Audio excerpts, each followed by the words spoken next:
यह कहानी आपकी जीवन बदल देगी। तो चलिए कहानी को स्टार्ट करते हैं। भाग्य और कर्म की कहानी।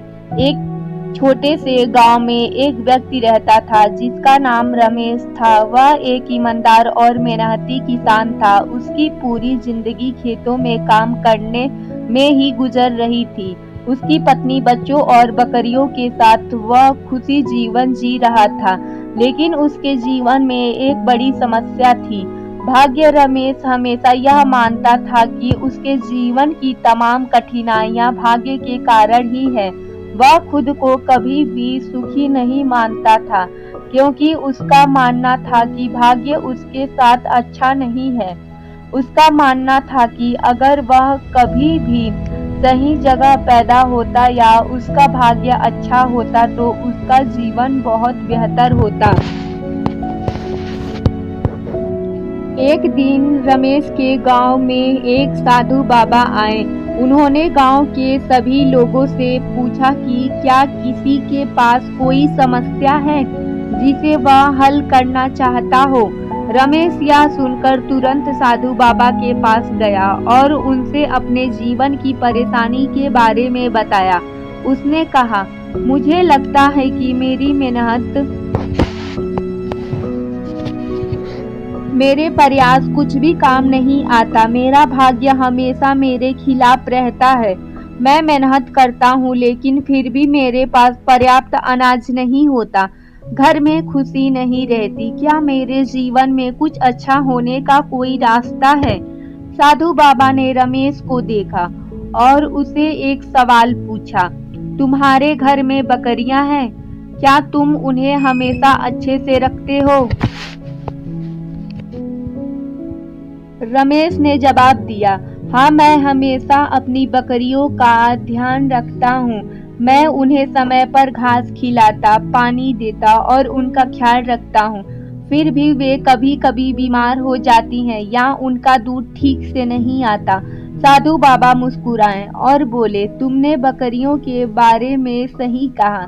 तुम उनकी देखभाल करते हो, लेकिन क्या तुम जानते हो कि तुम्हारे जीवन में भागदौड़ भी तुम्हारे हाथ में है? रमेश को पहले तो समझ नहीं आया, लेकिन साधु बाबा ने फिर कहा, देखो, तुम्हारी बकरियां कर्मों का प्रतिनिधित्व करती हैं। तुम उन्हें अच्छे से रखते हो, उन्हें सही आहार और देखभाल देते हो, उसके बावजूद कभी वे बीमार हो जाती हैं। क्यों? क्योंकि सभी परिस्थितियां तुम्हारे नियंत्रण में नहीं है। इसी तरह तुम्हारा जीवन भी तुम्हारे कर्मों के अनुसार होता है, लेकिन कुछ चीजें बाहर से भी प्रभावित होती हैं। साधु बाबा ने फिर रमेश से कहा, जिंदगी में भाग्य एक स्थिर तत्व नहीं है।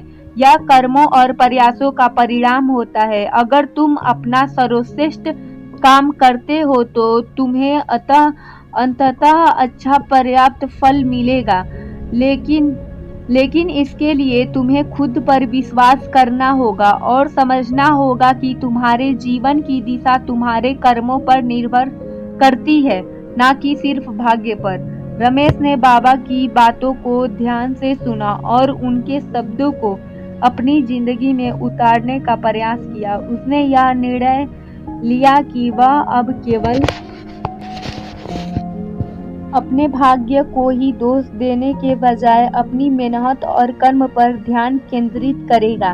उसने सोचा कि वह अपने खेतों में और भी मेहनत करेगा, अपनी बकरियों का ख्याल और बेहतर तरीके से रखेगा और अपने परिवार के साथ ज्यादा समय बिताएगा। कर्म का प्रभाव। रमेश ने अगले कुछ महीनों तक बहुत मेहनत की। उसने अपने खेतों में नई तकनीक अपनाई, अपनी बकरियों के लिए नया चारा और पानी की व्यवस्था की और अपनी पत्नी और बच्चों के साथ हर दिन बिताए गए समय को कीमती समझा। पहले उसे लगता था कि उसके भाग्य ने उसे कभी खुश नहीं होने दिया, लेकिन अब वह महसूस करने लगा कि उसका जीवन बेहतर हो सकता है अगर वह सही तरीके से काम करे तो। फिर रमेश ने साधु बाबा से पूछा, मैंने क्या सीखा? रमेश की बातों को ध्यान से सुना और फिर मुस्कुराए साधु बाबा। कहा, तुमने जो सीखा वही सच्चाई है। जीवन में भाग्य और कर्म दोनों का योगदान होता है। भाग्य वह परिस्थितियां हैं जो हमारे जीवन में हमारे जन्म के समय तय होती हैं, लेकिन कर्म वह शक्ति है जो हम अपने कर्म, विचारों और निर्णयों के माध्यम से उत्पन्न हुई परिणाम की ओर अग्रसर होते हैं, और यह कर्म ही हमें अपने भाग्य को बदलने की शक्ति देता है। अगर हमारी स्टोरी पसंद आई होगी आप लोगों को तो हमारे चैनल को लाइक और सब्सक्राइब कीजिए। अगर बोलने में कोई भी त्रुटि हुई हो तो उसको क्षमा कीजिए, क्योंकि मेरा ये फर्स्ट वीडियो है। धन्यवाद।